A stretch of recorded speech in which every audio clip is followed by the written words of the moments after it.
Not this one, but the next one. Okay, that's where it is.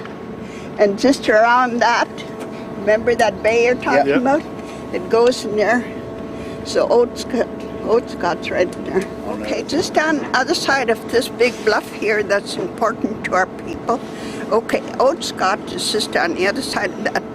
There's a big bay in there that goes right into the mountain.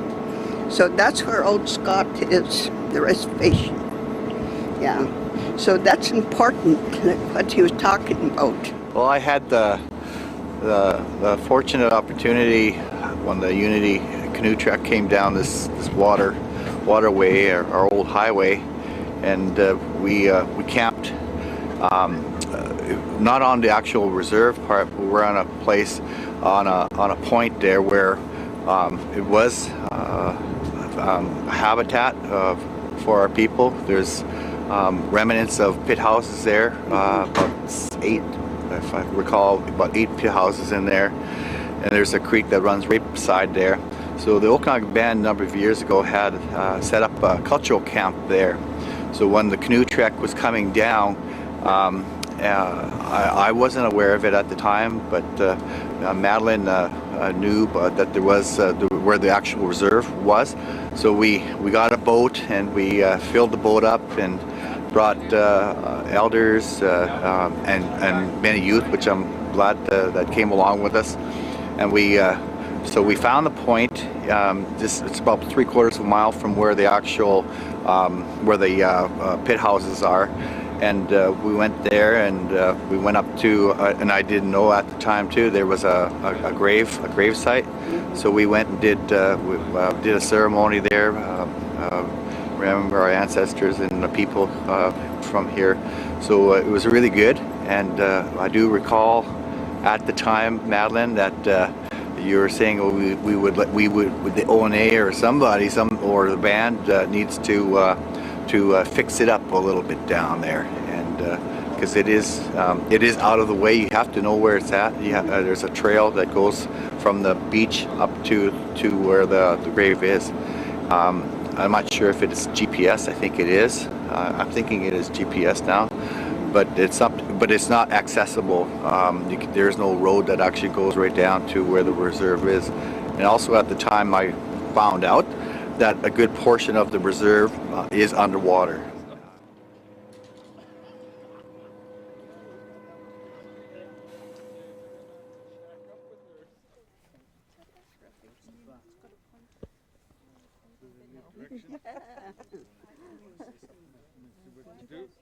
You know, our place is like this when our elders leave it. It always looks like this for years because they're still here. And so then we gave an offering. So we're going to leave this offering here for them. And so that tobacco, we're going over there because we can't see Oatscott from here. It's across there. But when there is burial ground over there across from that river, there is a burial ground just up here. It's in the map because me, Jay Lewis, and Carl and them from the Okanagan Indian Band, we came up here. So we did some work around here. And so we can't just go into Oatscott Reservation right now because it's 10 miles in and it's just rough road. There's only cars, big trucks can go in there. But so that, people here got scared because when we came on the canoes up this Arrow Lake, they got scared because we were here. All the white people at Nakusp and down here. So they got the mayor from Nakusp came and seen us when we were camped down there. So we told them that like, this is our land. So we're just coming down like the way our ancestors did. So he told me and us, Jane, everybody. He says, but you guys are trespassing because that lady that is claiming this area, what is her name again? Marilyn. Okay, Marilyn James. So the mayor said she's going to phone her. I just said, go ahead. She can come and see me because we were camped at Nakusp. So he went back. And then when he came back, he said, she's coming. I said, that's good. But she never came because I told the mayor, the people here that are living here, she doesn't live here. She is married in Kamloops. She is Shuswap now, even though like her mother's from the Colville tribe. But that's our people across there too. And so she never came. And so when the mayor came back, asked us if she came in to see us. And so we said no. And so the mayor said, okay, I'll be back tomorrow. So he came with a whole bunch of food and groceries. So he understood then that this is our land. So even if they know we're here camping here, they understand. And so we kicked out the white people from Old Scott Reservation. All, like we went in there, all some shamas there. They didn't want to go. So I told Jay, you phone the police. So the police came, just escorted them all out. So the police had said, now we understand all the time that this is your land. So we took it over. And so, and when, like years ago, like when they traveled through here on canoes, there is a rock bluff on the other side of Old Scott Reservation. So the people used to come together, like with their bows and arrows. And so there's a hole way up there. So they have to find out who is the strongest to get that arrow in there. So today, it's still there. Like I took some of the young kids, like these kids here, the school kids came in, but we had to go over there by boat. So there's 9 with all the bones they found from the gravesite that came up to shore. And they collected it all, but it was all just in pieces. But from the understanding is there's 9. Okay, there's 9 in there. So we went over there, and it's starting to go down. It's starting to go down. It's fenced, and it's got a plaque on there. So we went in. And so it's still there. There's 5 grave sites in this whole area, and campsites that we need to start using for the young kids to understand. Great. Thank you. Okay. My name is Hazel Squakin. I guess I'm one of the Okanagan Nations that my ancestors, this is their traditional territory. My great-grandfather, I guess, is Joseph Quintasket, and my great-great-grandmother is Lucy Squakin. And a lot of you have read Morning Dove stories. And my grandmother is Margaret Quintasket George Bone, and that is, her father is Joseph Quintasket. And she was born and raised probably at, well, they traveled. She is part of the Syilx people, and this is part of their traditional territory.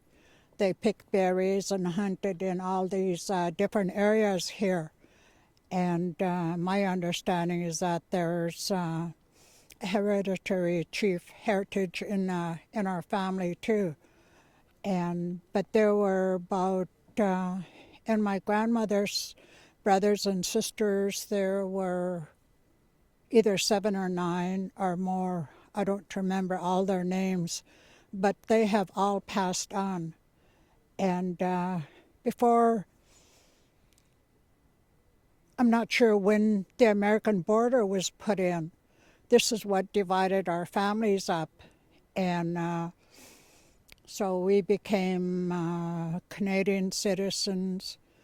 My grandmother had to give up her American citizenship in late 1940s, I guess, because she passed away in 1949. And I imagine a lot of other people had to give up their American citizenship too. And but she used to talk about how, like, you read about the legends and you know that you have to go to certain areas to pick huckleberries and to dig camas roots and the potatoes. And so these are the areas that they hunted. And they picked berries, and from here down to Inchlim, all the way up to Revelstoke. And this was, she was born and raised from here down to the stateside. And all those people, except they were divided too.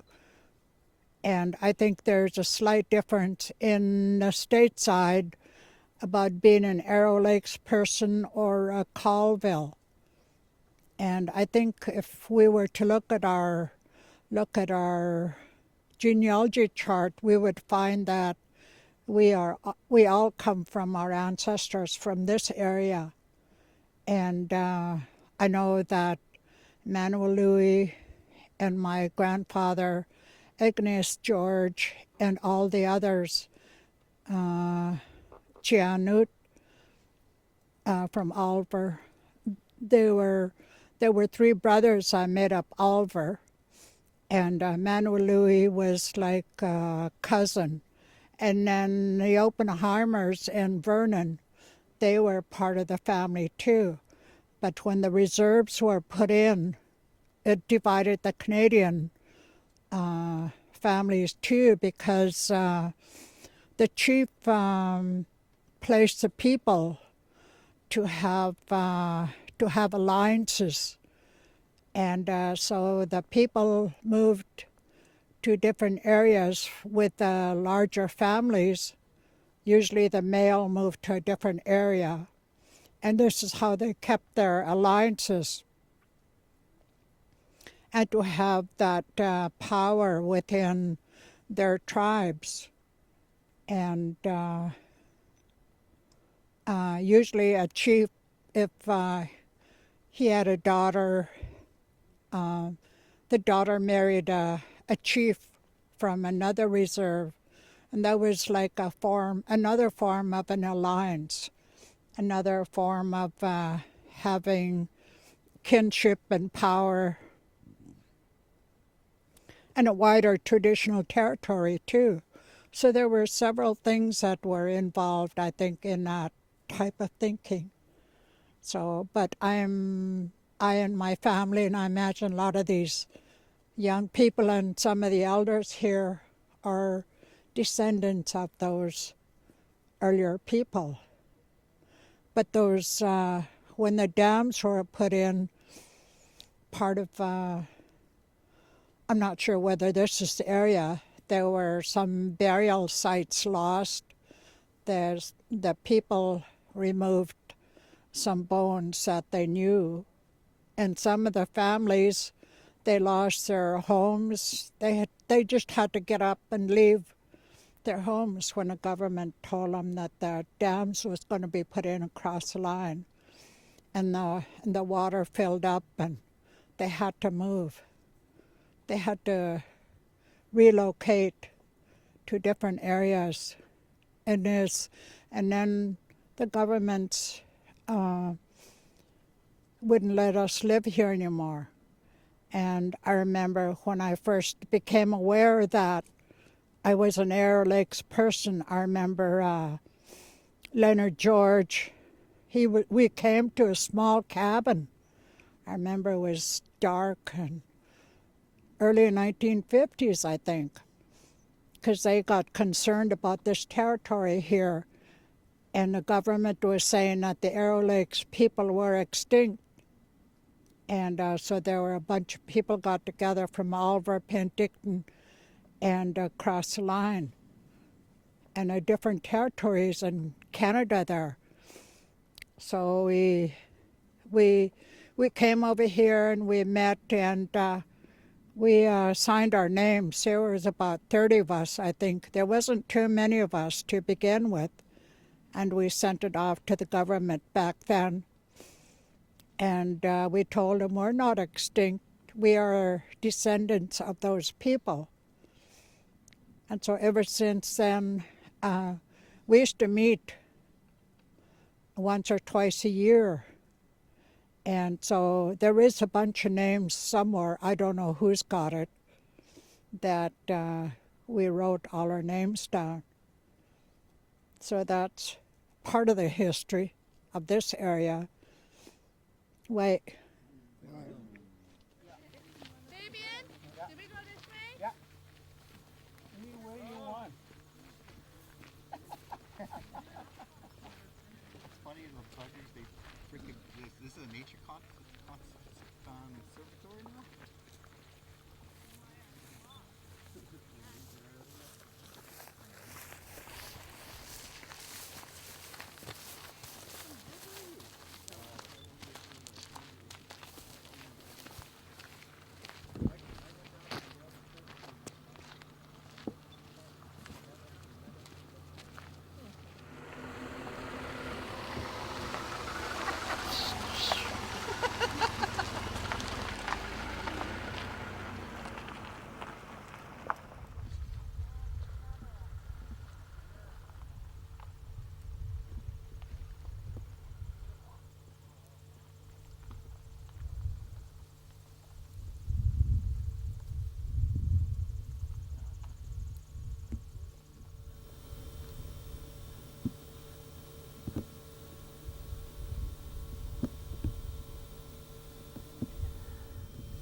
What? Tall people sink in front. There's more coming. What do you want us to see? What? Guy with the dimples.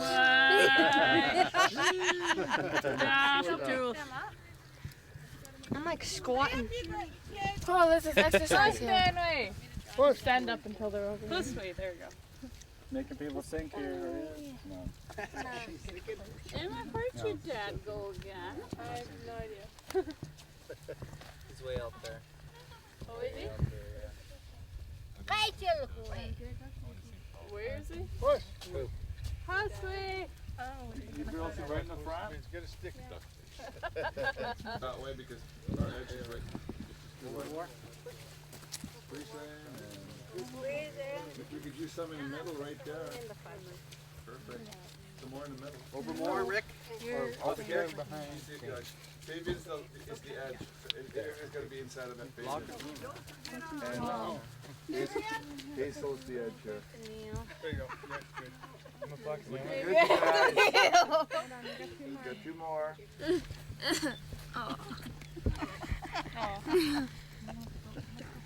What's he doing? Smile. Our legs.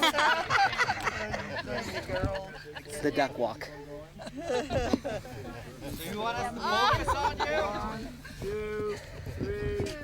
Go.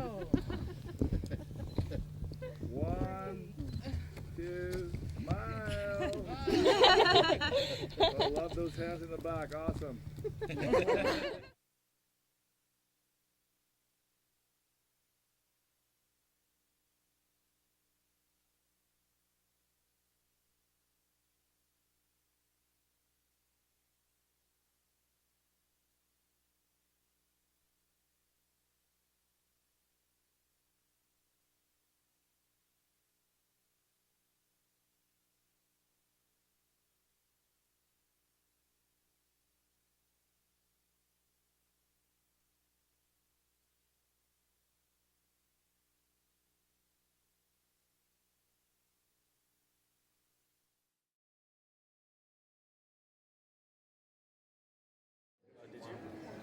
I think we're going to get started. So, first, I'd like to introduce, I think you guys all know, Bill Cohen from OKIB.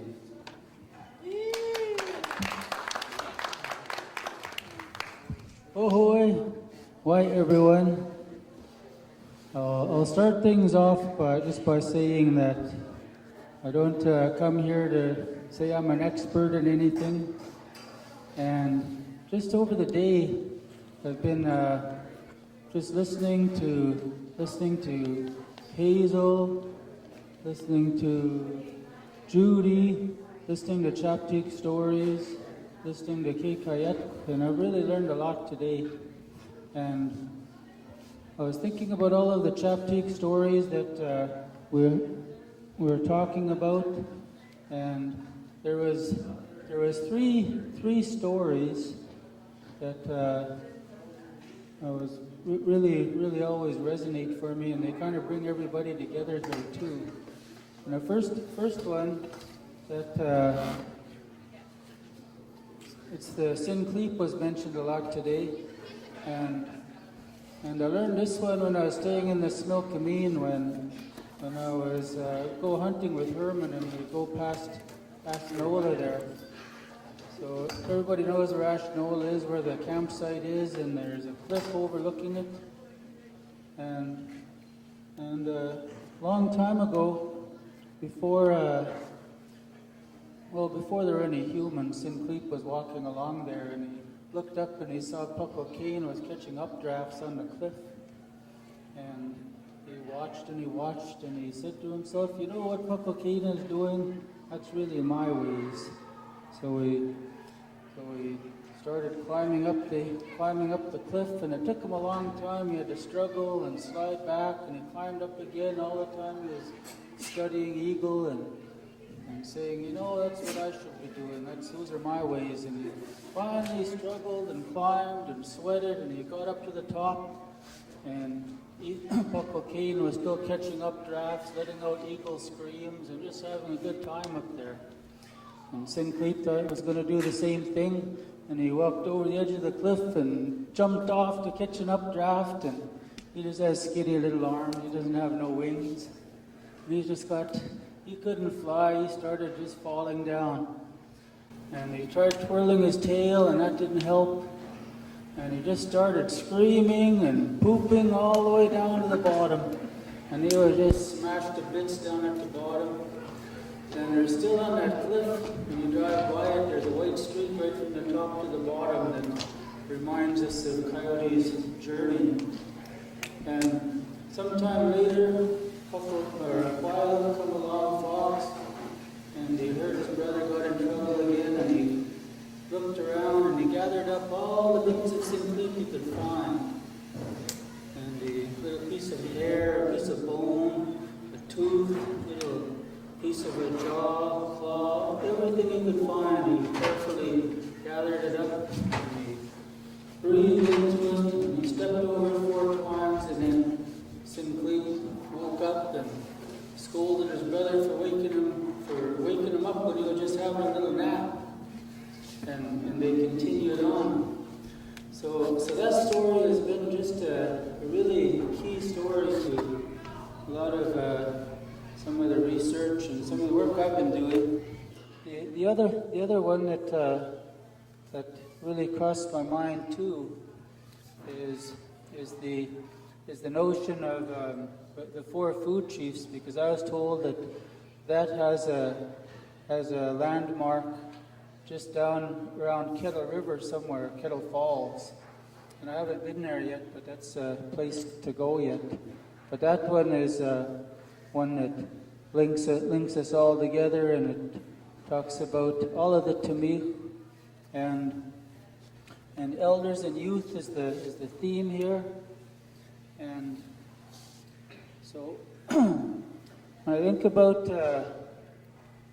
that coyote and fox, and looking forward, looking back, and remembering who we are, it's something that the youth and the elders talked about today, and something that's become clear to me, being in the teaching in the university and that sort of thing, is that sometimes we think it's the Indians against the Shamas and that sort of thing.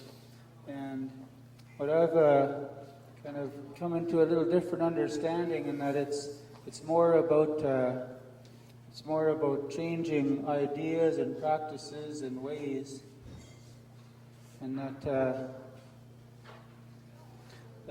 that's something about our Chapcheek and our ways of doing things is transforming, changing those ideas that are very destructive to us.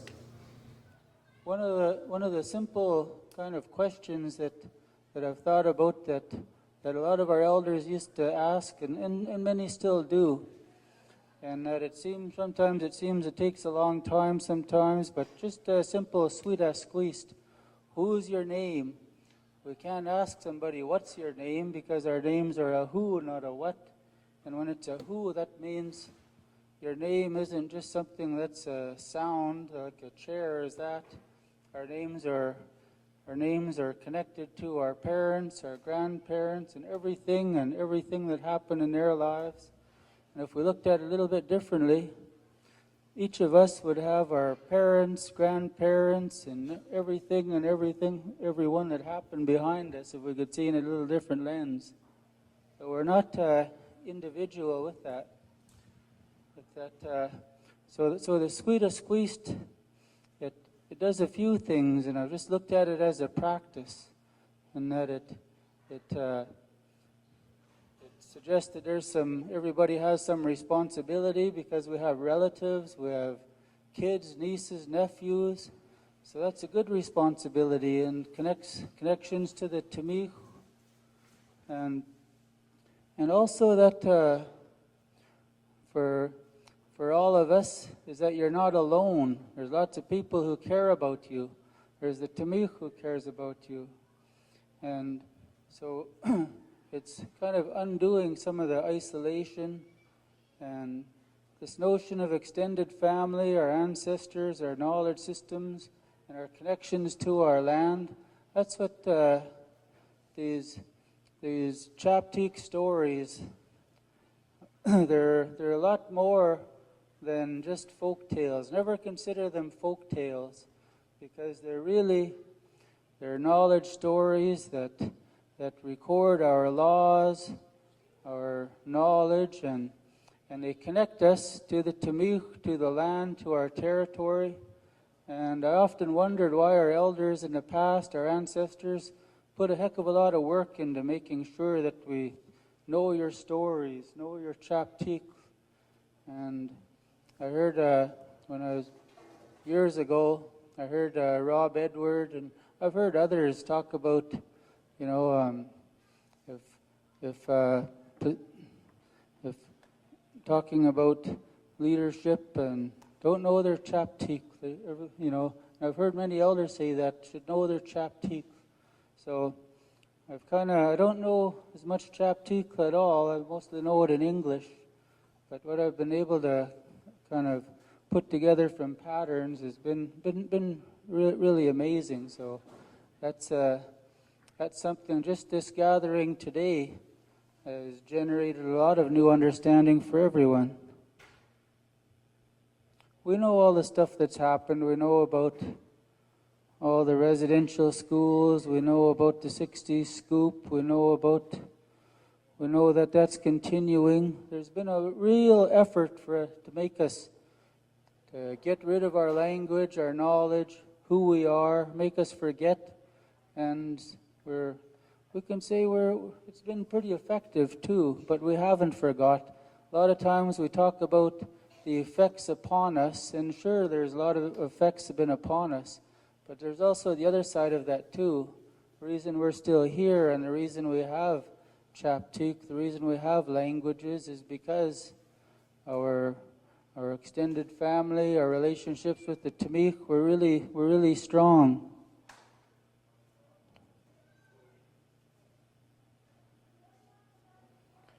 And some of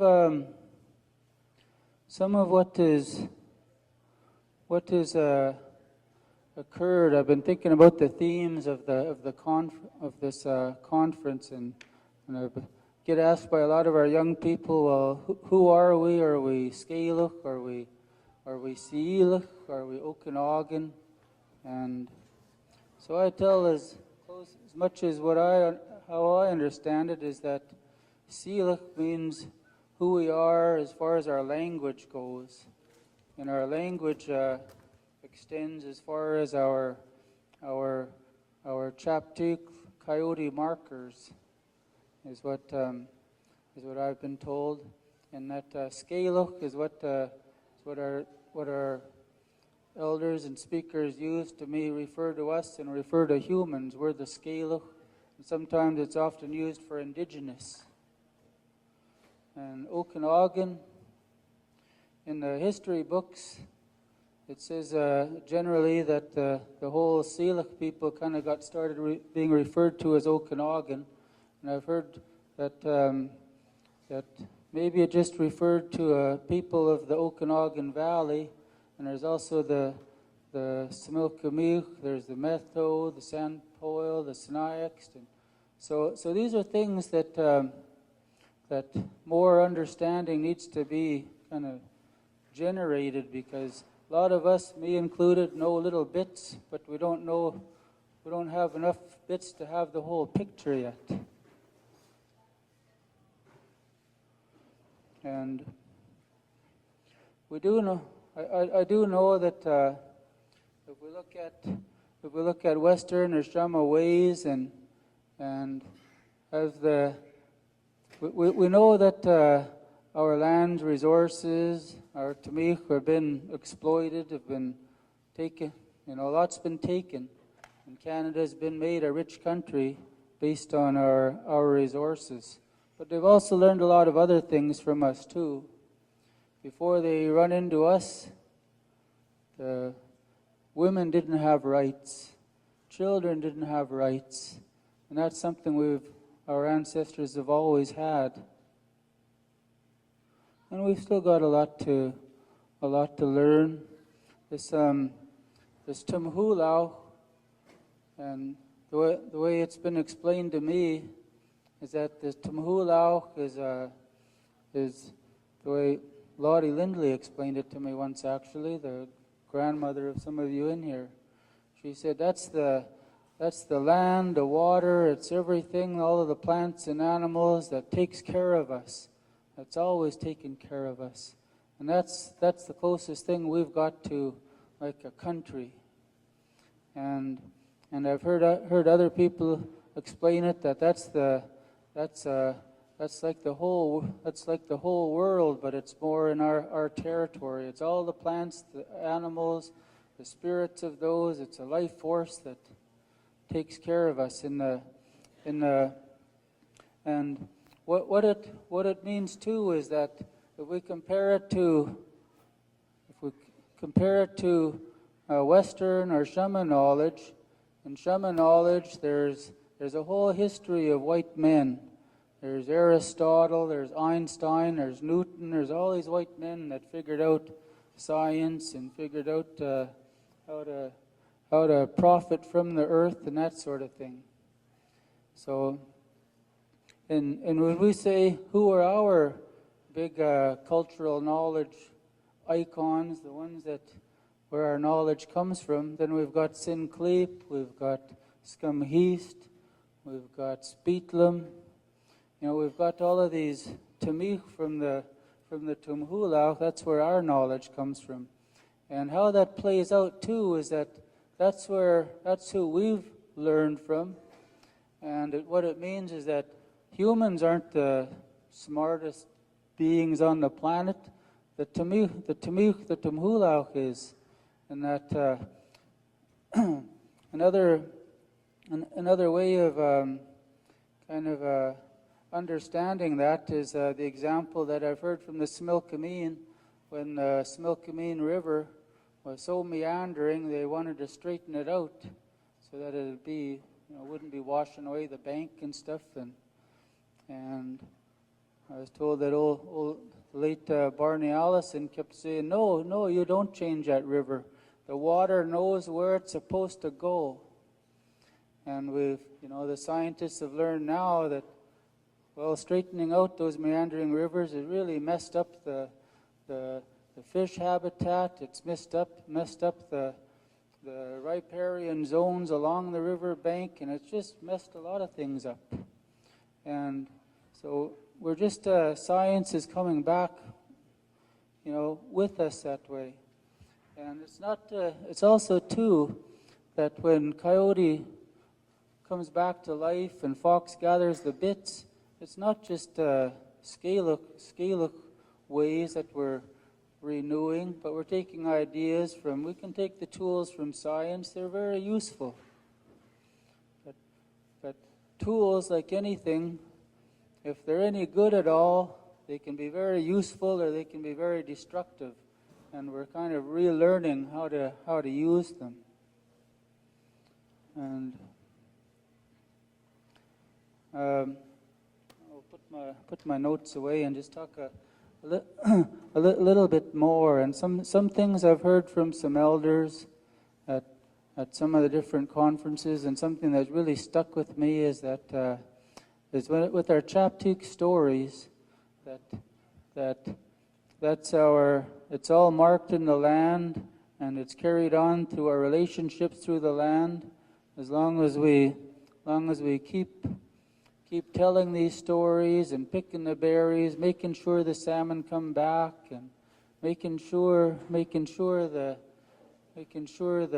slachinum, the deer, and making sure that our responsibilities of saying thanks and bringing them back, then that's how we're being scale, and that we have to reimagine how to do that. And that's where youth and elders come together too, because you have the imagination, you have new ideas, you've got these new visions, and when they're tied together with some of our elders' knowledge, then we can restore that coyote's mind power. And that I heard it say that the stories, we're the people of the stories, and I've heard one elder say, they're not just stories, we're the stories.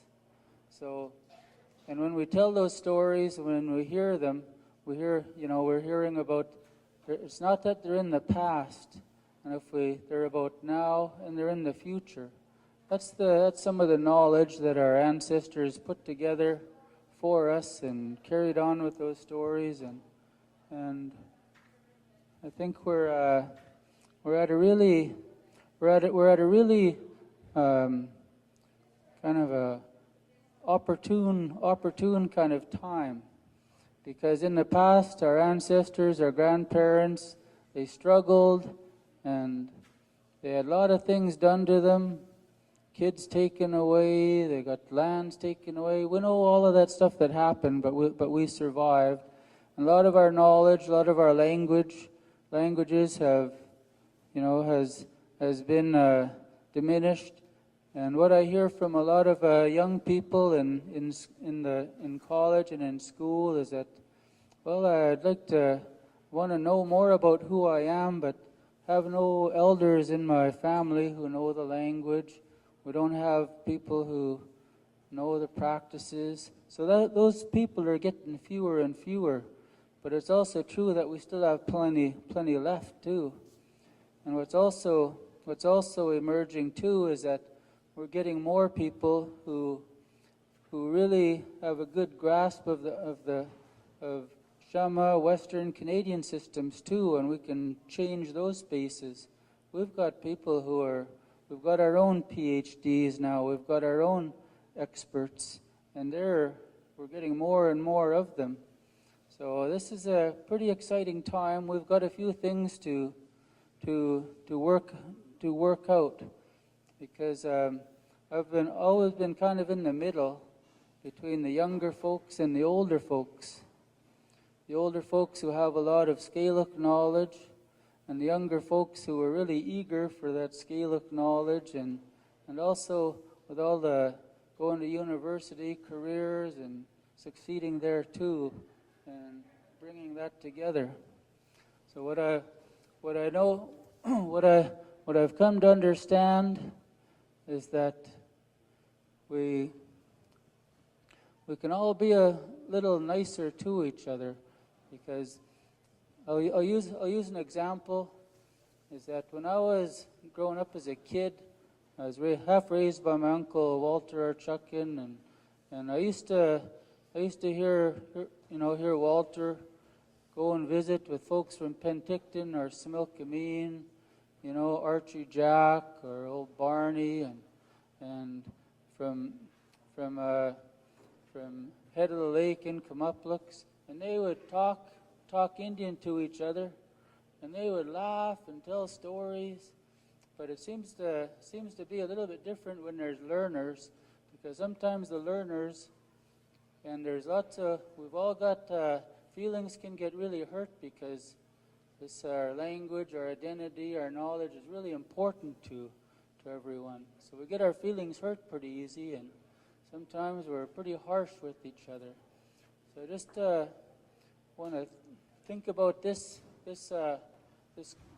conference and this gathering as a chance to be a little kinder to each other.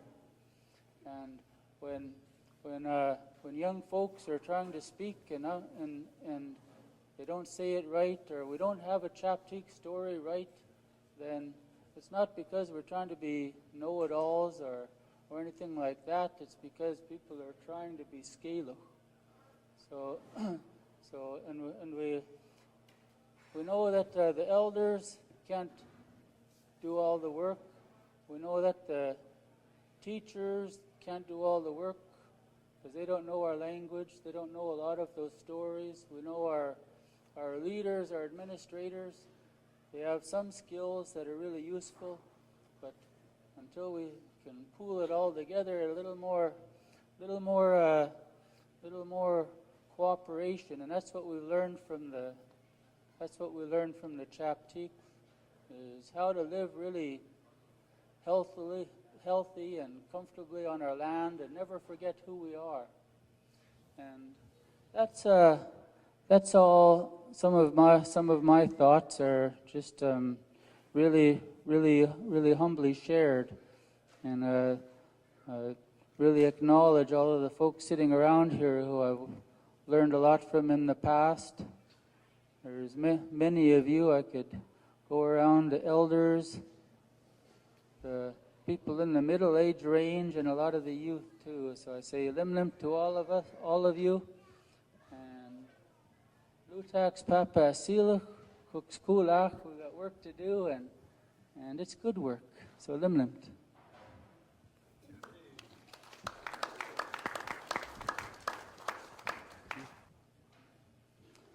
And my next one more little task is I'm going to introduce our Grand Chief, and all of you know Stewart, and just personally, I've seen Stewart be action-oriented. He's out there representing us. He's not scared of confrontation. He's not scared of the military, or he's not scared to be out there and state the truth and represent us.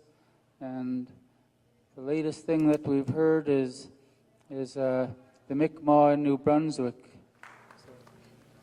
Oh. Why Pishnak Seal and Chaya Squeeze Syut. Respected elders, traditional, hereditary, spiritual leaders, matriarchs, residential school survivors, day scholars, veterans.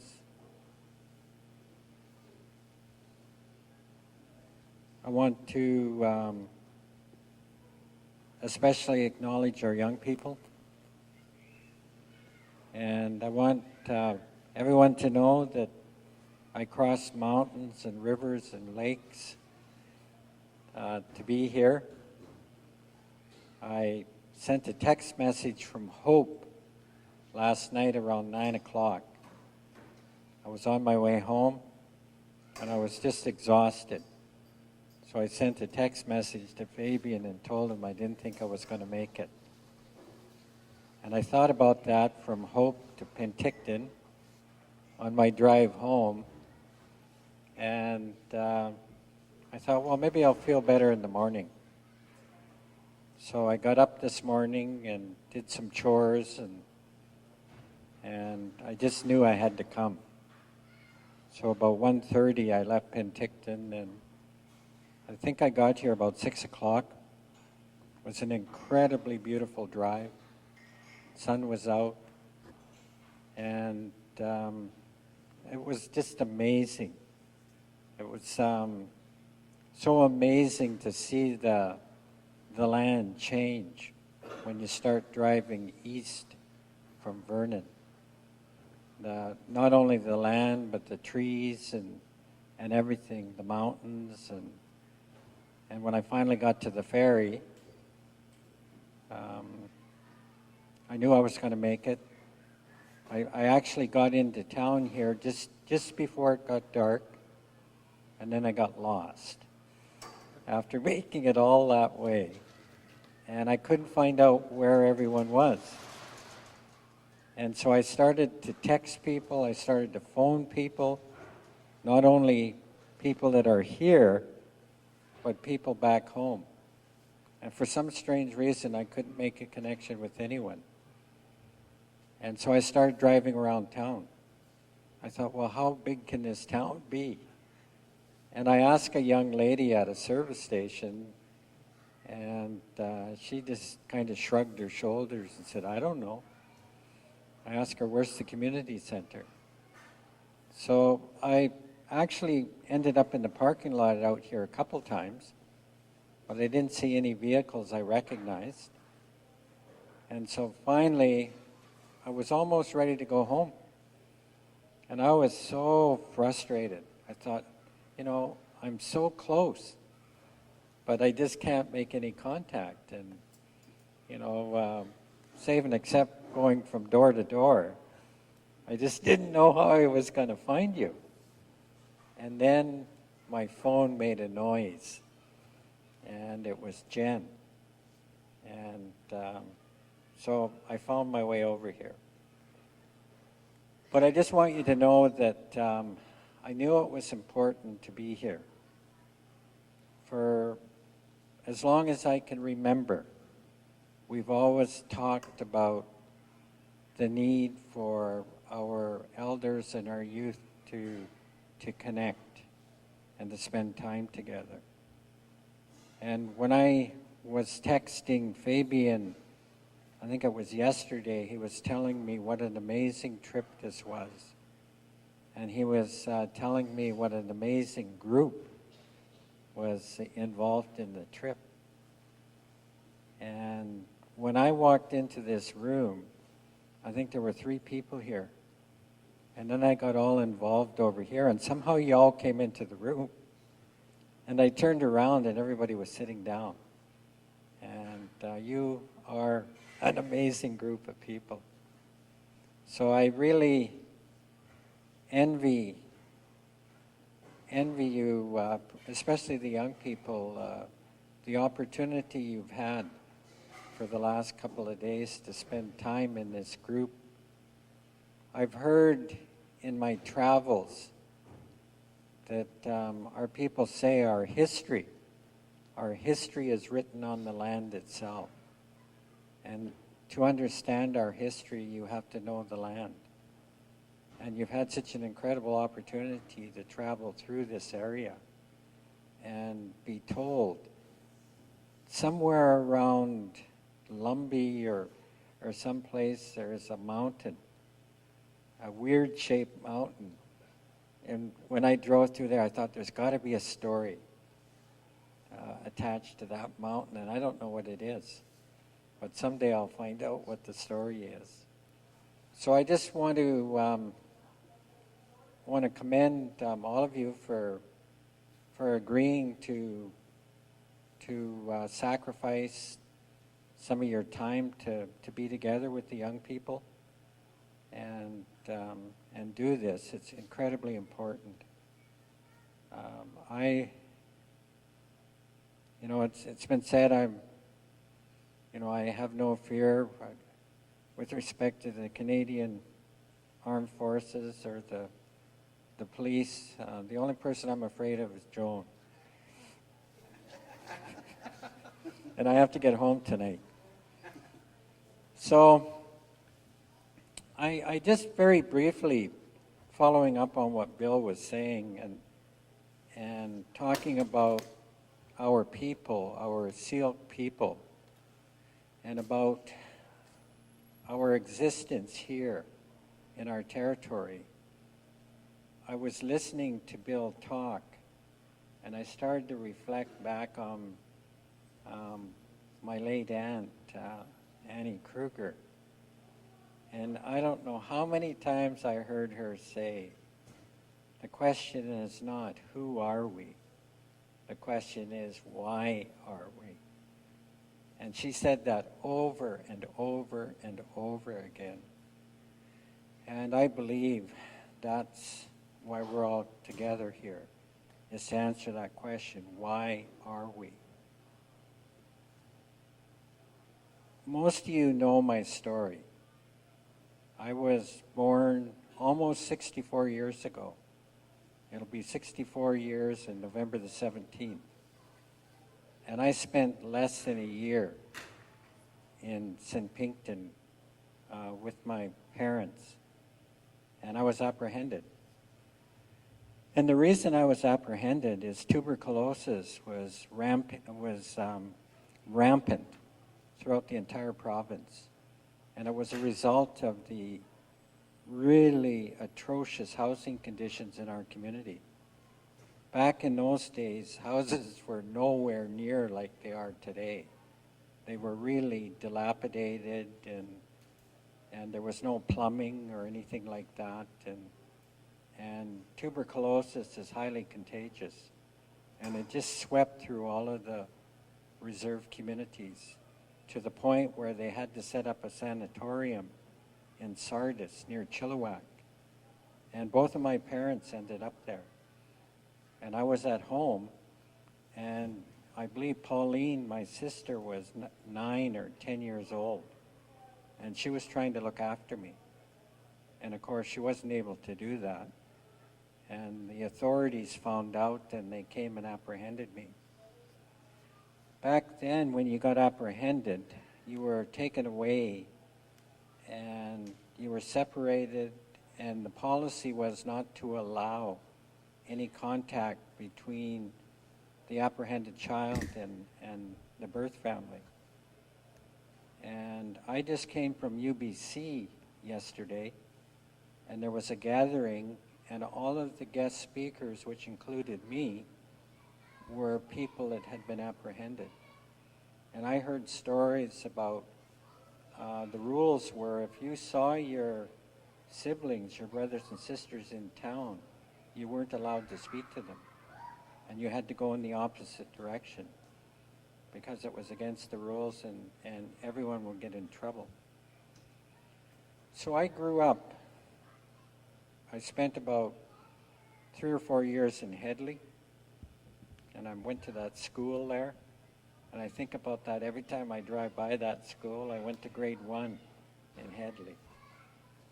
And the memory I have is I had to stand in the corner, because that was one of the punishments. If you were unruly, you had to go stand in the corner. So when I drive by that school on my way to Vancouver, I think about standing in the corner. But after there, the family I was with that was looking after me moved to Quesnel. And I grew up in Quesnel. And I went to elementary school, I went to high school, and I learned Canadian history. I learned world history from the Sema point of view.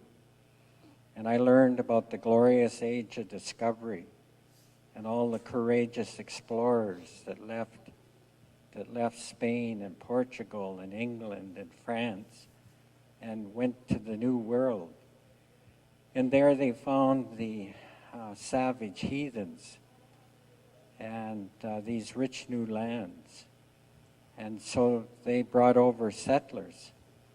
And the brave, courageous settlers settled the new lands and fought off the savage attacks of the indigenous peoples. And every time the non-native people were killed, it was always a massacre. And when the native people were killed, it was a glorious victory on the battlefield. And that's the history I learned. And I learned about how Canada came into existence and the whole notion of manifest destiny, that it was preordained that the European people were given this divine duty to Christianize and to save the souls of all the savage heathens around the world. And that's what I learned. On the darker side, when I grew up, I was taught racism. And it was something that one would consume at the dinner table along with the conversation that was quite common back in those times. Back in the day, it was really, really racist. And I was taught that Native people were violent, they were dangerous, they were drunks, couldn't be trusted, and were lazy. And that was reinforced the whole time I grew up. And I just want to share that because I believed it.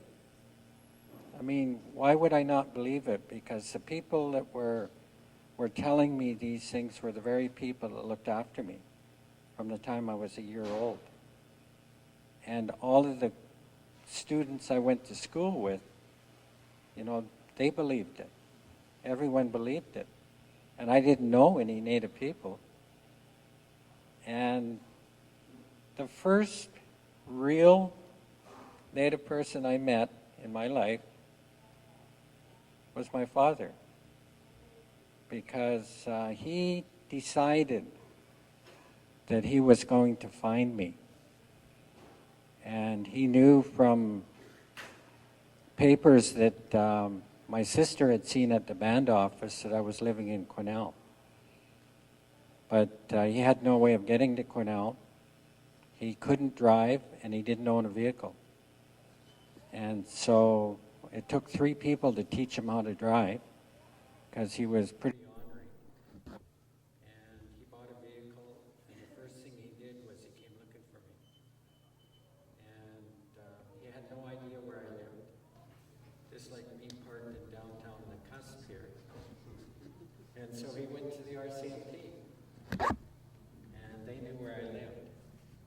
Because when I grew up, I acted out, you know, because of all of that confusion and whatnot, and I've been in trouble. And so he came to our house, and we spent about 6 hours at the kitchen table. And within those 6 hours, all of those things that I had learned and been taught just started to melt away. I was so impressed with him. And I came home for a visit, and for 3 days, non-stop, all of my relatives came to visit me at my dad's house, and it was absolutely incredible. You know, I still think about that. I still remember that, because everyone was so happy, and it was interesting that people dressed up just to come and meet me. So everybody had their white shirts on and their purple shirts, and I'd never ever been acknowledged in my whole life, because by that time I was about 20, and I grew up in a racist town in Quesnel, and for the first time, all of these people felt that I was important. And it really touched my heart. And I knew when we left after the 3-day visit, I knew in my heart I was going to come home. And I did. And so for the last 40 years, I've been learning. You know, I'm not the best student in the world. And I've been incredibly involved in the affairs and the issues of our people since I came home. But I know the true history of colonization. Now I know the history of the residential schools and what its purpose was. I know it was genocidal. I know it was to destroy the Indian and the child. And I also know that the purpose for that was so that the colonizing powers could have absolute, unfettered ownership, access, and jurisdiction to our lands. That was the purpose of the residential school, to absorb us, to destroy us, so that we would no longer be Syilx. We would be Canadians. It has always been the objective of governments, no matter who it is, whether it be conservative or liberal, to assimilate us into mainstream Canadian society. And they're still trying to do that. So I've spent the last 40 years fighting against that, resisting that. And I think that I will continue doing that as long as I have breath in my body. I remember another memory I have, and this is how ignorant, how absolutely ignorant I was when I came home. I was sitting at my dad's kitchen table, and it was just him and I lived in the house. And he had a deck of cards in his hand every moment he was awake. And he was shuffling the cards, and he was playing solitaire. And I was looking out the window, and his yard was full of knapweed. And so without thinking, you know, being 20, I looked out the window and I said, "Why do you let your yard get so messy?" And he just stopped shuffling the cards, and he just stared at me. And I thought, you know, what a dumb thing to say. And then he just got up. He got up really fast, and he walked to the door. And I knew I'd really messed up. And when he got to the door, he turned around and he looked over his shoulder, and he just made a noise, which meant, you know, follow me. And so I followed him outside, and we walked over every square foot of his property through the knapweed. And there were crickets or grasshoppers in there, and the only thing I could think about was rattlesnakes. And so I was really afraid of getting bit. But he showed me where he grew vegetables and where there were fruit trees. And all of those things were there when the creek was configured differently, and that all changed when they put in the river channel and it dropped the water table. And I learned that all of the rights-of-ways that go through our community, the power lines, the gas lines, the river channels, the airports, are because it's an Indian reserve, and we don't vote. And so from the time I went home, I began to develop this anger at what happened. And that's pretty much energized me. And I know that the question, you know, the question that my late aunt said is the important question: why are we here? And the reason that we're here is to look after Mother Earth. That's why we're here. That's why we were put here. That's what Chaptik is all about. And it's not only our people, but it's all Indigenous people. We're put here to caretake Mother Earth. And the Europeans, the colonizers, are still attempting to exploit the land for profit.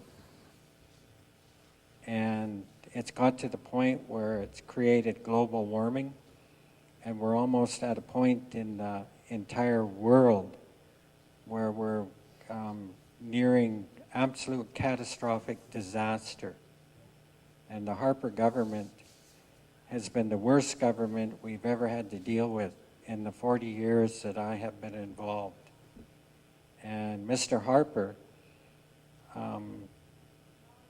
was the one that made sure that the Mi'kmaq people were treated as brutally as they were a couple of days ago, to send a signal to British Columbia that when we oppose the pipelines that Prime Minister Harper will approve, that we can expect the same treatment.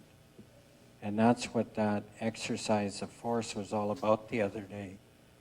But I'm really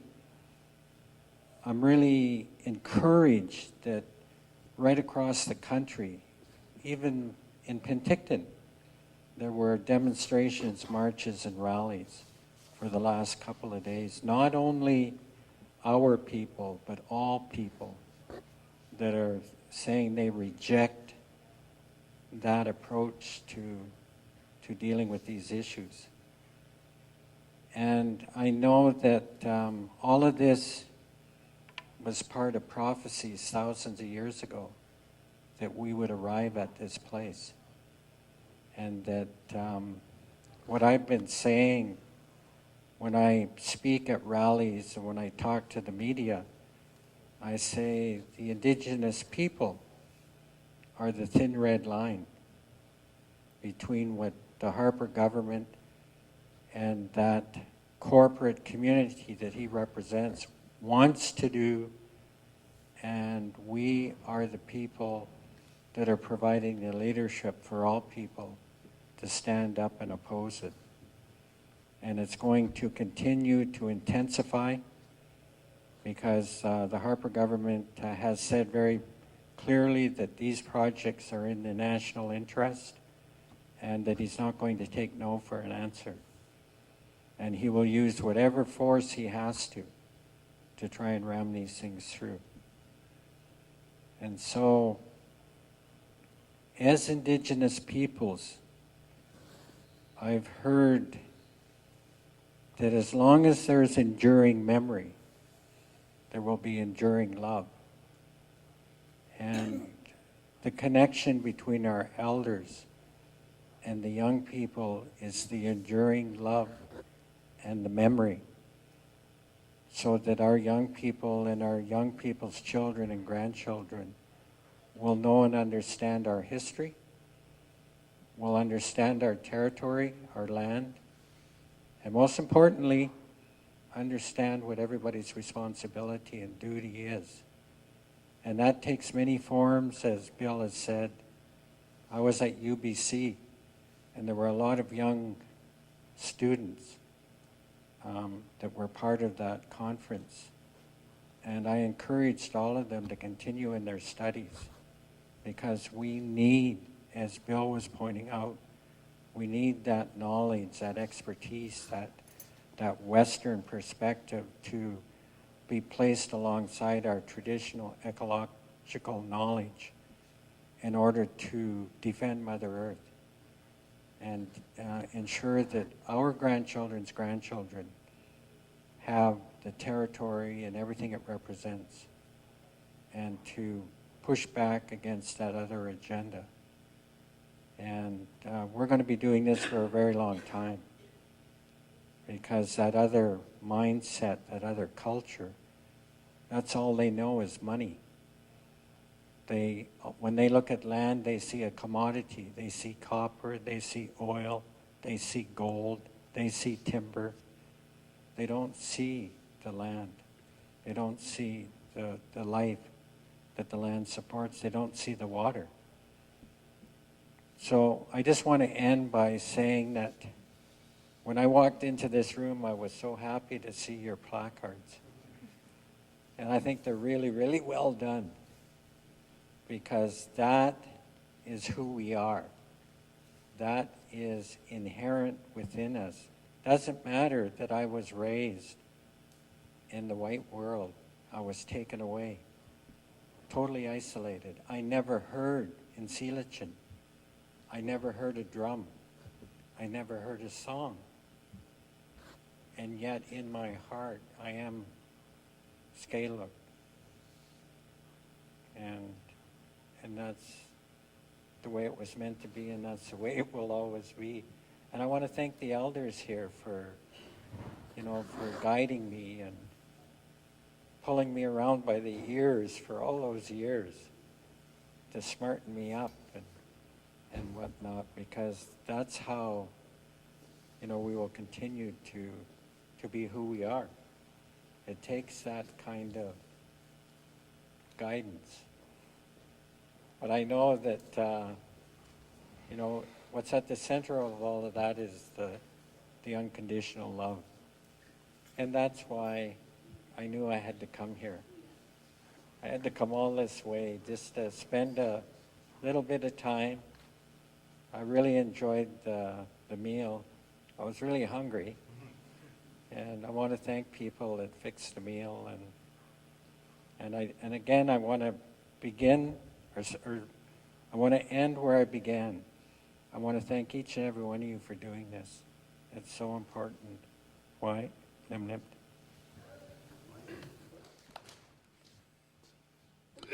Let's give one more hand for Bill and Stewart for the many wise and beautiful words. You know he's my uncle, right? Yeah. Okay. I'm going to take us on a different path right now. I'm going to invite you guys to spark your imagination and do something that's called a visualization with me. And then after that, you're free to either, if you're feeling kind of tired, you can go back to the hotel. But we'd really like you to creatively add to either the drums or this culture tree, I think we call it. So hopefully, in this visualization that I take you through, you're going to see some very powerful things. And I'd like you to take something that you see and add it so that together, all the little bits of our spirit go into it and it creates something that is collectively all of ours. So, I'd like to invite you to maybe first get really comfortable in your chair. If you want to stand up first, stretch out. You guys have been sitting for a little while, feel free. If not, stay seated, get comfortable. Okay, so I'd like you to all close your eyes.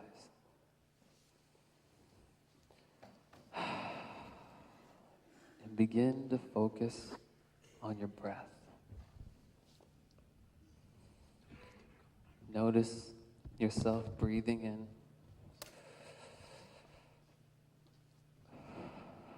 and notice yourself breathing out.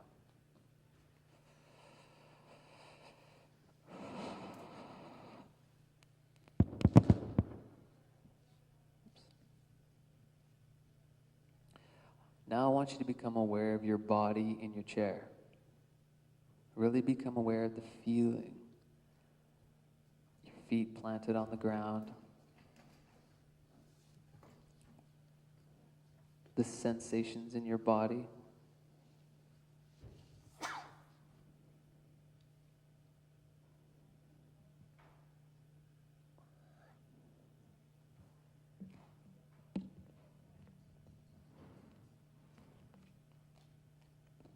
And continue to focus on your breath going in and out.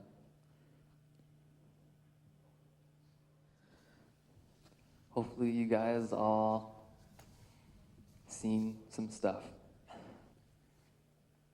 What I'd like to do next is for you guys to take some of the things that you've seen in your imagination and in spirit, bring it over to the drums and the culture tree and add something. It can be small. Keep in mind that all of us need to have a part on it, so be mindful of that, but do it from your heart.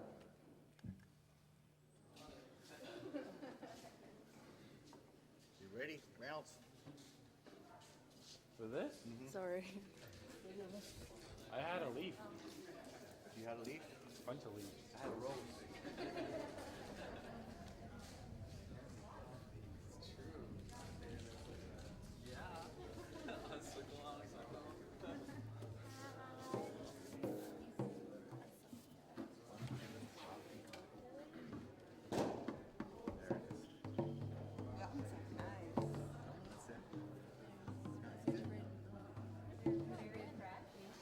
Very fresh. Don't even stop. I make the frames. I make the frames for that. I don't know if I want to do it. Gonna do. That sounds really nice. I want to be part of something interesting in this. So I want to do it tomorrow. Thank you. What's the same? Got red, green, black, white, yellow. Mix. You can there's this style of paintbrush and that style of paintbrush. You can do whatever comes to your mind. Yeah. You can push it a little bit. It's tight. The drums are a little bit smaller than the EMT. Strong. You're gonna go over there and make sure that your mind is but help yourself. Good. Really nice sound.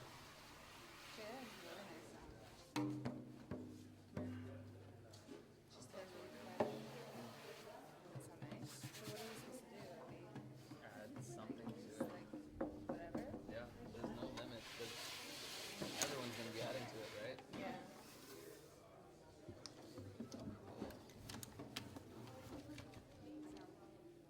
But so these are healing herbs, and the tree can survive even though sometimes you take, and sometimes there's trees with multiple ones, and if you allow it to grow to a really old age, some of them even grow over so that they've sealed, they'll seal themselves, and then we'll have multiple other scars. There's a small scar here. Oh. The only thing we ask you not to do is to draw on the face that one of your ancestors be the original person to. Anywhere. You can draw anywhere. You can roll it over and Draw. would it be easier if we rolled it over?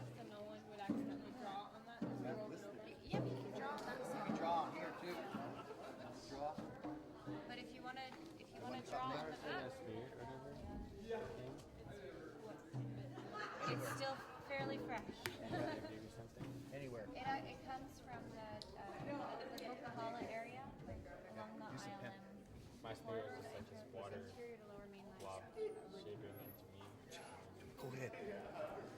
But I stepped on leaves, that's when leaves That was when you were. Like I was in the sweat too, and I could feel it, so I could really feel for those. I can't possibly But draw then this. I opened my eyes and I was just this rock stadium.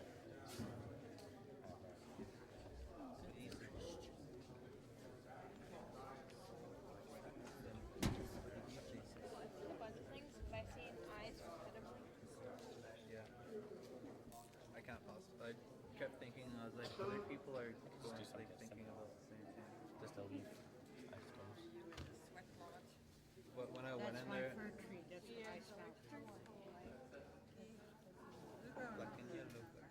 when I went in there, I just saw like I could see through the sweat lodge. I could like see the whole world. That's why I smell fir. Usually I smell cedar. That's why you see no good in there. No. Dark in the sea. Yeah.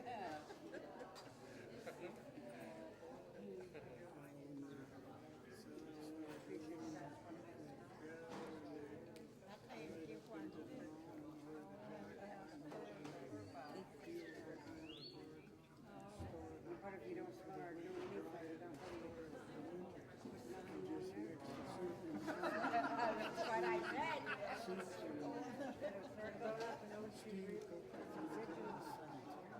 What did you see? That's part of that.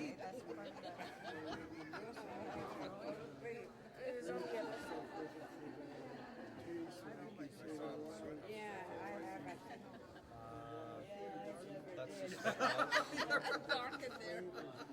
and this is like the dream bubble, and this is supposed to be the world. Can you draw, Henry? No. I'm gonna try. Are you? Yeah. So the place of confidence. Oh, did you? Oh, that's nice. Take them up with kids. Kenjiaya. Kenjiaya.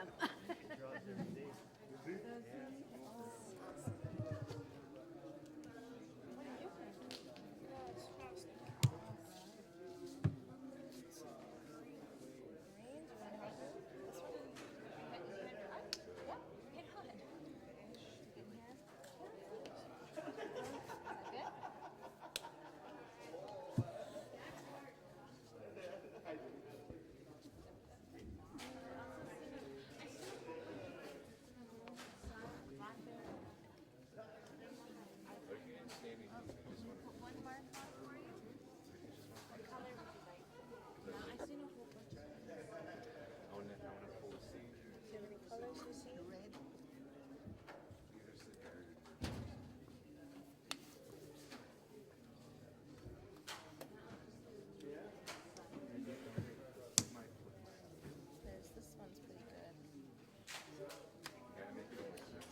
And it'll dry faster. Good? No, show it off. Like a plate? What?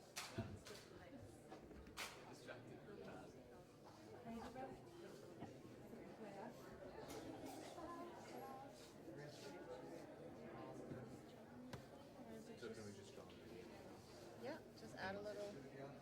Add a little bit of brush.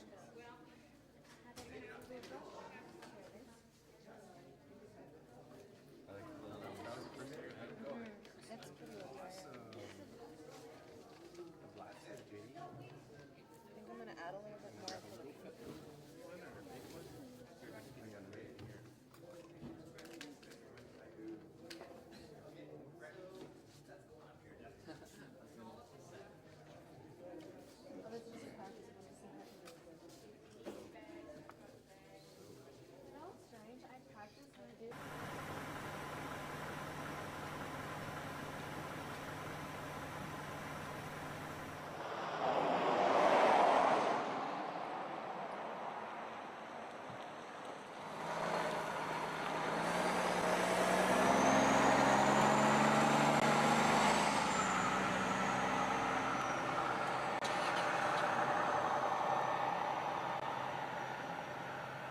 bags, garbage bags, and you might get 10 pounds of moss with that much.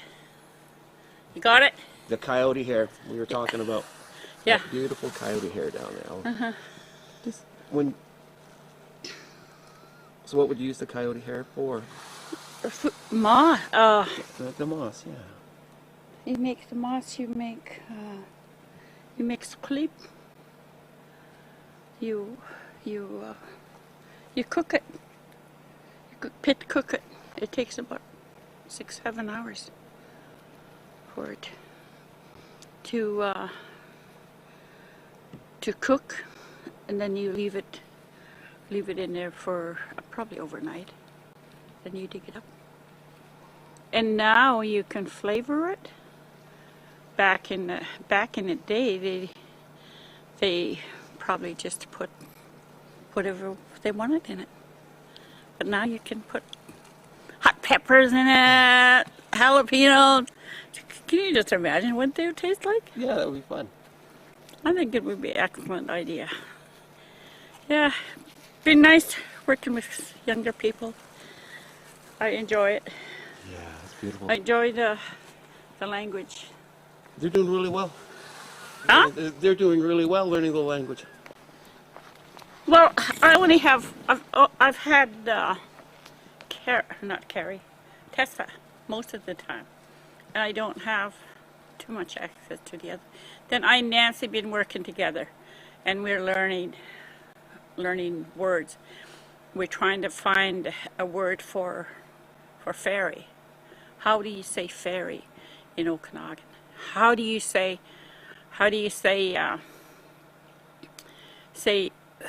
Arrow Lakes? And how do you say all the dams in the lake?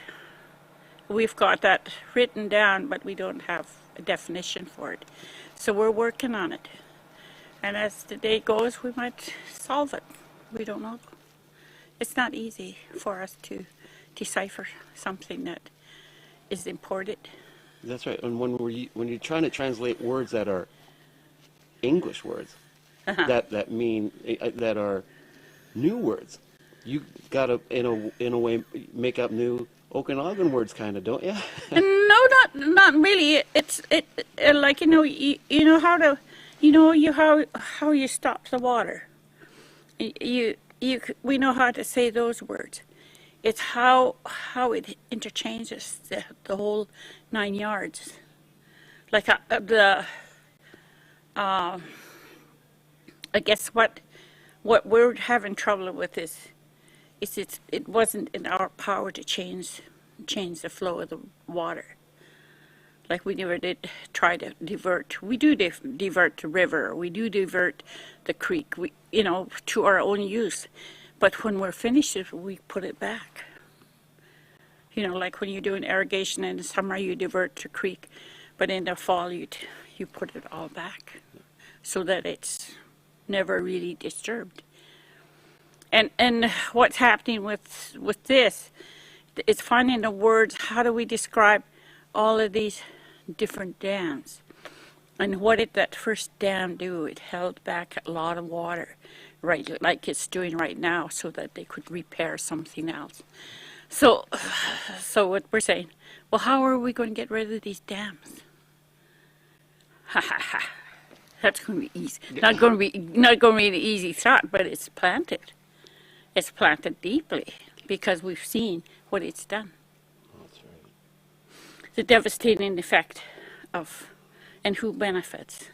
We benefit to a certain extent, probably limited extent. But it's the money grabbers that are benefiting. It's not us. We get the lights. We have to pay for those lights. But what is it doing to the land? And what was the purpose of that river before it got diverted? Those things are heavy things that you just don't get. You just don't see.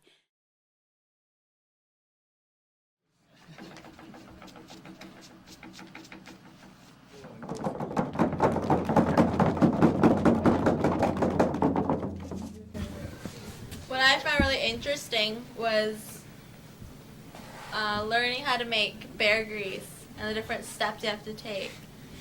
And also with the hair oils you can make from cedar trees.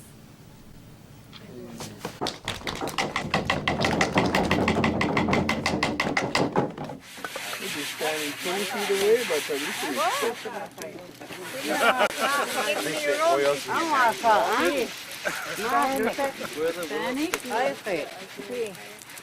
What is that? Some painting? Some painting just even like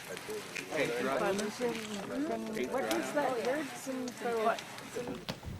So what I'm taking from this trip is a new passion and a new fire inside me for fighting for our land and fighting for our rights, because if we don't have those, then none of the stories and none of the teachings we heard here are going to make a difference when we don't have the land anymore. So it's important to fight for it, and this has given me a new inspiration to fight for what we have.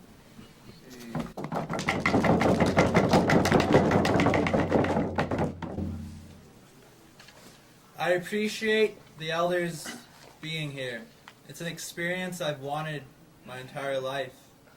I'm grateful that they can still speak the language and they know Okanagan history and culture. And I'm thankful that they live the lives they live.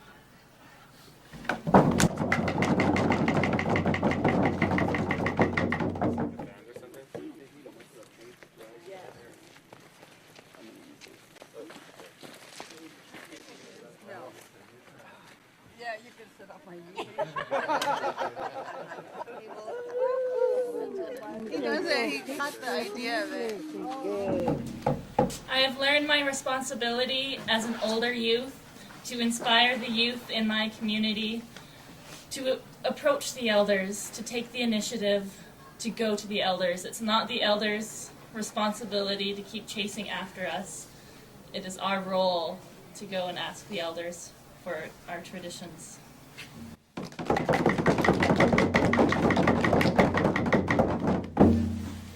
I'm grateful for the stories that I've learned that have been passed down to me, because I can pass them down to the younger ones that are coming up behind us. And I'm grateful for all the laughter that I'm hearing, all the stories, all the bonds that we're forming, and just for an amazing weekend.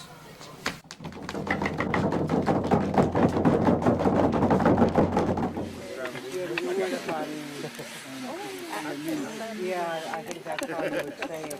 Emma? Emma?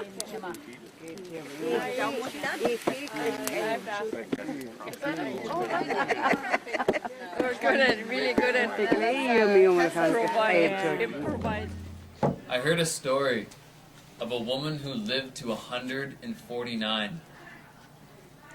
And it showed me the power of when we eat food straight from the land, that it nourishes our bodies and lets us live full, happy lives. And that kind of knowledge and wisdom is invaluable.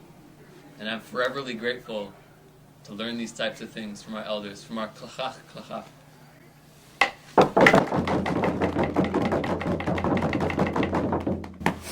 I learned many lessons and values that we don't have today, that we had before, and that we should really start valuing again.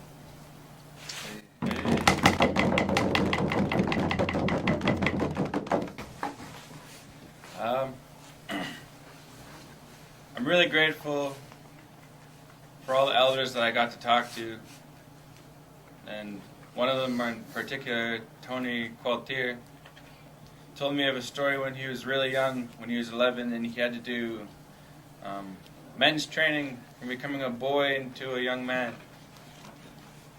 And it was pretty harsh, what most standards today. But back then, that was what you had to do to become strong and disciplined.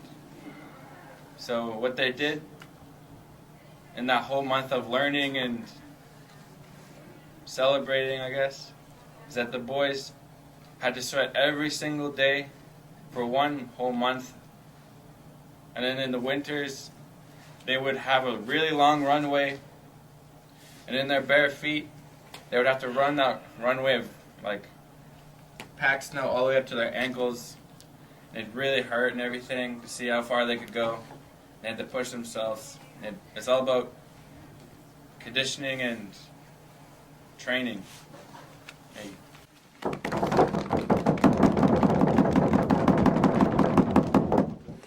Heat it up, then I hit it. Boom. Ready?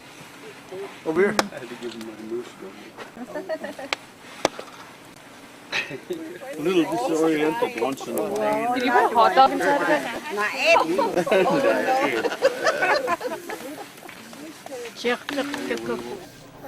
I learned from one of the elders that you have to respect the land and give back to the land because the land gives you everything you need to survive.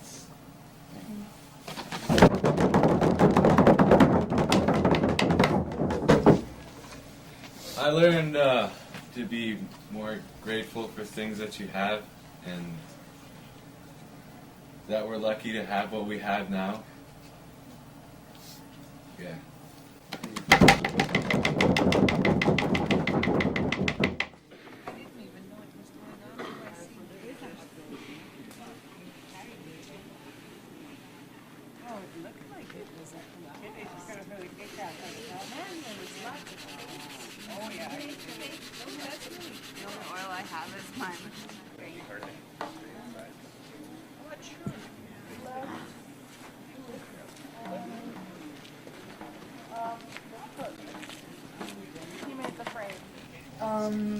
I'm grateful for the elders and being on this trip because they gave me a lot of advice and like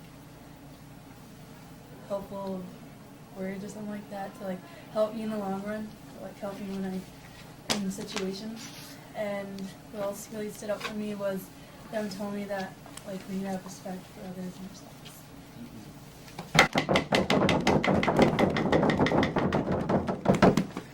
Something that I learned that was fascinating to me was that the elders, when they were kids, they didn't have taps to turn on and like use hot water and cold water for showers.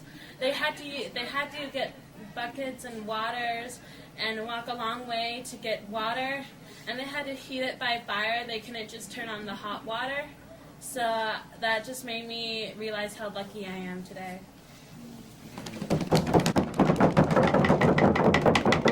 We can just keep rumbling, and we can just go right into the Okanagan. Okay? You don't have to now, but.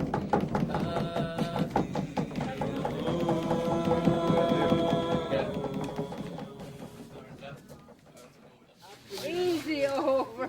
Up and easy. I didn't know my hand was up. Yes. 3 minutes. 3 minutes. 3 minutes. 3 minutes. I'll look after that for you. When this is finished.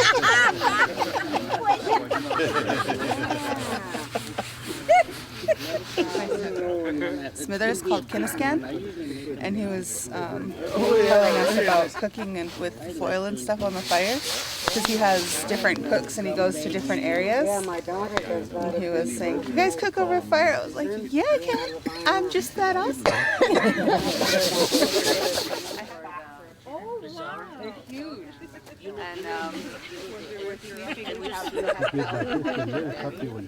so we can hear them when they touch the ground. ONA made, galleries. But they're really big. You know, she was like, she asked me to make a velvet. Limlam, ala kuulus hapna salkhal. Kuwiklach met de tumhulachtet. Aslichi coach gelits de matters coach hui. Usatawai kochi wilch. Apnawai coach spelkamich. Kapna nach salesmantum. He is goeidented. Kapna I'm here since we zijn gezeel geteekuleerd, het lachtlachap, het skal ild. Ja, tapna, kan tegel heb, hastijks, Squakin apnas khal.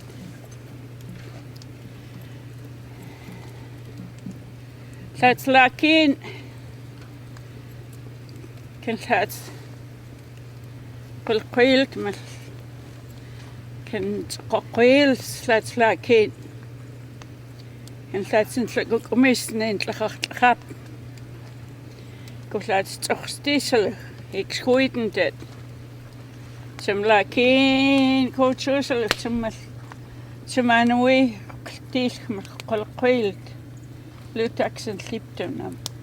Lutaxen sleeptem me to me. Lutaxen sleeptem nam as een xelo. Cos aan gaat dus. Giaat as apna and we ax huistem. And we ax wistem nam. As he lakin da liko nast nach een lutaxen sleept.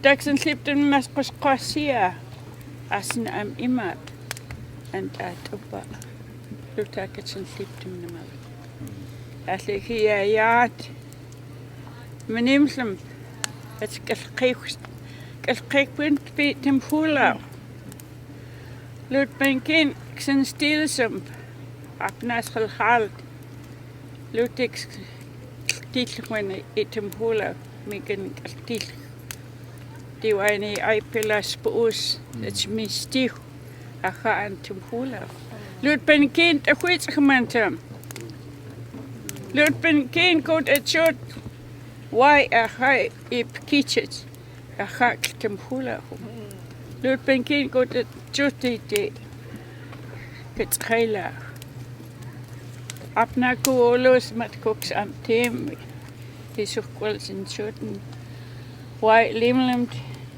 Hooley limlimt apnas khal goed collina Hoolimt kan khwist limit minetum hula Somla ken taken chui why he limlim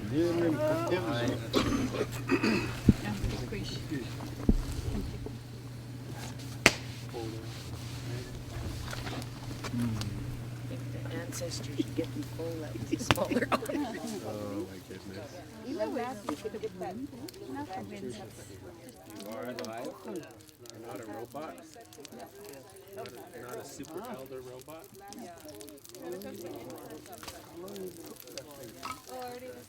Oh, your second one. Thank you. I thought you were just smoking it. See if anybody wants tissue. I don't know where you put it.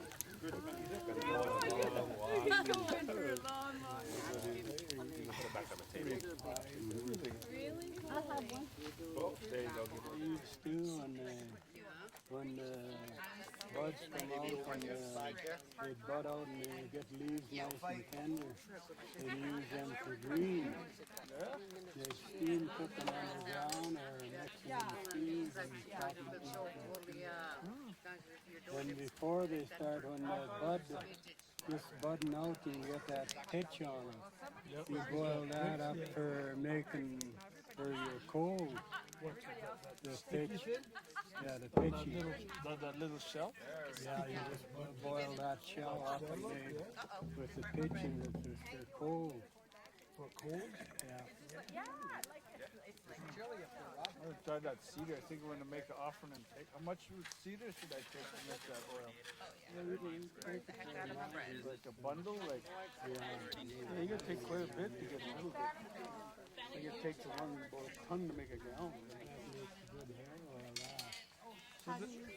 So boil it up. Well, it's when it's done on cedar. Nice.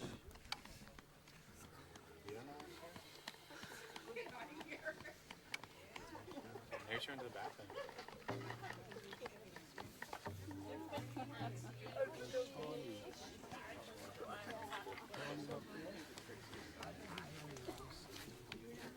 I just looked at her and she's like,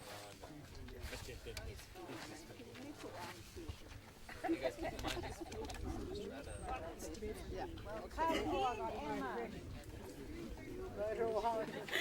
Lichamentem I klachaptet.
Only trails from Oatscott, the end of Whatshan Lake, to Maple Lake, only trails.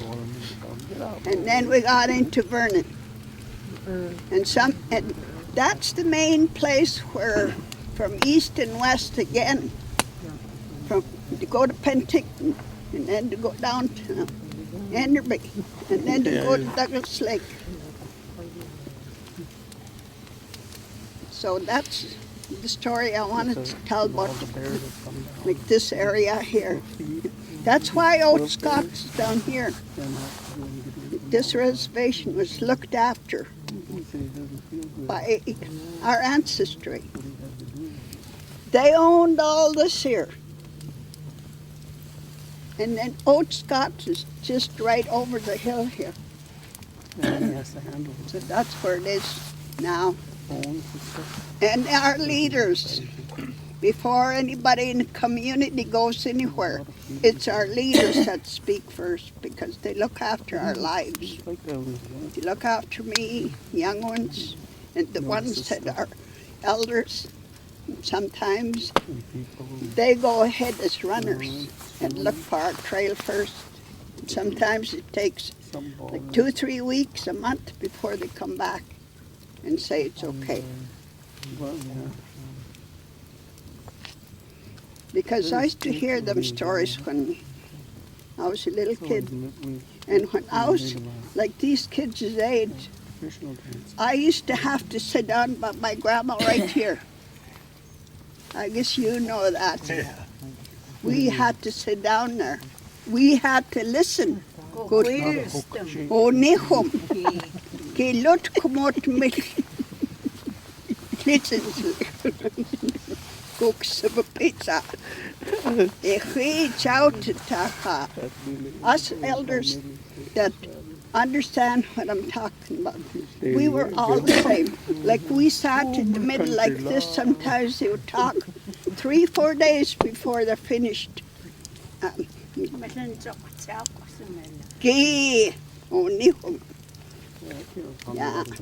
And they had really strong body language. When you did something wrong, all they had to do is just look at you and go like that. They had strong eyes. Yeah, they had body language. Sometimes when it gets mean, I know when my granny gets mean, so I have to sit down there. I have to listen. That's why I tell these kinds of stories. Down to across the border, they'd ride and they'd come in and they'd unpack their horses and stay with each family about 3 days and go on to the next. And then they'd ride back all the way back to Merritt again. Nowadays, we're lucky we got a little wave. Yeah. Lucky if they're going to look at you over there. Yeah. Some kids in 12 children, what do you want? Yeah, that's about the size of it. Right? What do you need? They used to ride all the way to the border. And they'd go over to visit my Aunt Maggie, Jane's mother there. They'd visit there, then they'd go back to Merritt again. I mean, that was a dozen people all get together and pack all the time. Every summer, sometime twice a year. Nowadays, they just got no time. And us the elders, we have to sit and look at 4 walls now. Yeah. Now these here are my walls today.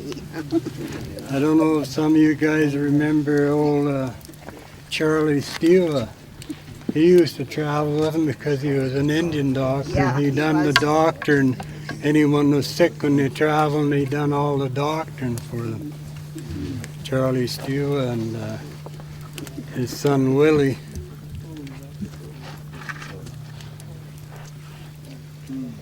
Yeah, that was back in the good old days. Yeah, that's for sure. Way back. When you talk mess, clean that misting. Oh. To Penticton. Okay. Nikita sus kuusesta malaus likikuuk as.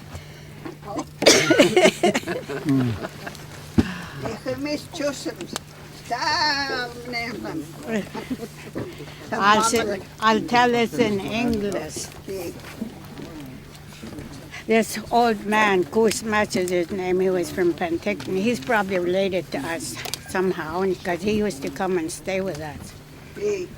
And he came and he stayed with us, and it was in a hot, hot summer, and my parents put a set of bed outside for him, and so he'd stay on the bed there in the daytime because he was old. And we had some grapes growing a little ways from the house. We'd get some grapes, we'd give it to him. He was in bed, he'd reach out, we'd tell him, here's some grapes, and he'd reach out to get it. And then one time we were kind of got mischievous, and we went and got some chicken manure, and we said, here's some grapes. We put it in his hand, and oh my goodness, he got his cane, and another time we moved from there to the other place when there was mosquitoes, a lot of mosquitoes. Then we moved up to the other place. And somehow he said, I can beat you in a race, because he's an old man with a cane. And he said, I can beat you in a race, and I was about 8 or whatever. And said, nope, you can't beat me. He said, I will.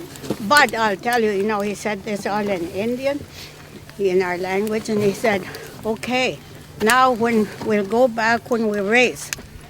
But here's our line. We get over to there. Who gets over there is first. I said, okay. He said, but we have to run in a straight line. We can't go around anything. Okay, we all got ready, and somebody said, well, he's got to say go. So we got all ready, and he was standing over here at a cane. Said, okay, go. He put his cane out, and I couldn't get around him, and he beat me. Jane? Oh. Stimmy feet. Salmon. Oh. Okanagan salmon. Oh. This is the salmon that you've been all praying for the last 20, 30 years. No. All coming back. There was this one, This is the soft can ice they salmon were or what? going to market this can, the salmon here. They're gonna sell it. They're going to sell it, but this time we're going to give it away today. Oh, yeah. So Yeah. this is what we've been praying for all this time, the salmon coming back into the Okanagan River. We've been praying for it to come up the Smelkameen River, but I guess we're going to have to go down to the Smelkameen and pack the canned salmon. There you go. I We got, have to challenge Coyote on that one and just let Yeah. the salmon come up. Yeah, I think so. I got one more thing to tell. Okay. Again, I think that'll be it, and I'll quit. Back, I don't know about, maybe when Martin Louis was still alive. I don't know how many years ago he passed away. Probably 5 years before he passed away. And I was over to where he was living, over at my Uncle Willie's place. So I went there, and somehow we got talking about the salmon. And we were talking for a while, and then he said, you know how Martin was, he's kind of a jokester.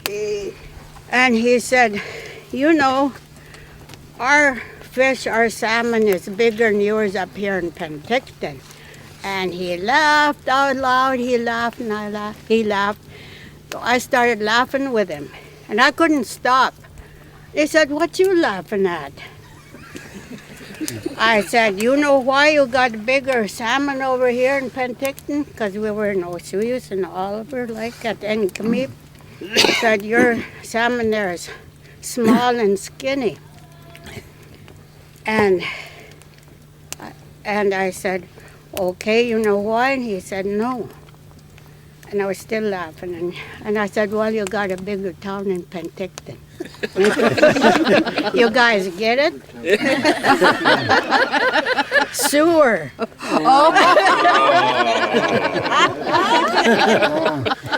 I said, I won't eat the ones in Syilx. Because you got sewage coming right from where, Vernon? All the way down. Wherever. All right, guys. Okay, everybody, we have to load up now. So I know you guys are having lots of fun, good stories. See, this is why I always like to have a camp for 2-3 days, Yes. so we can all at least tell our stories.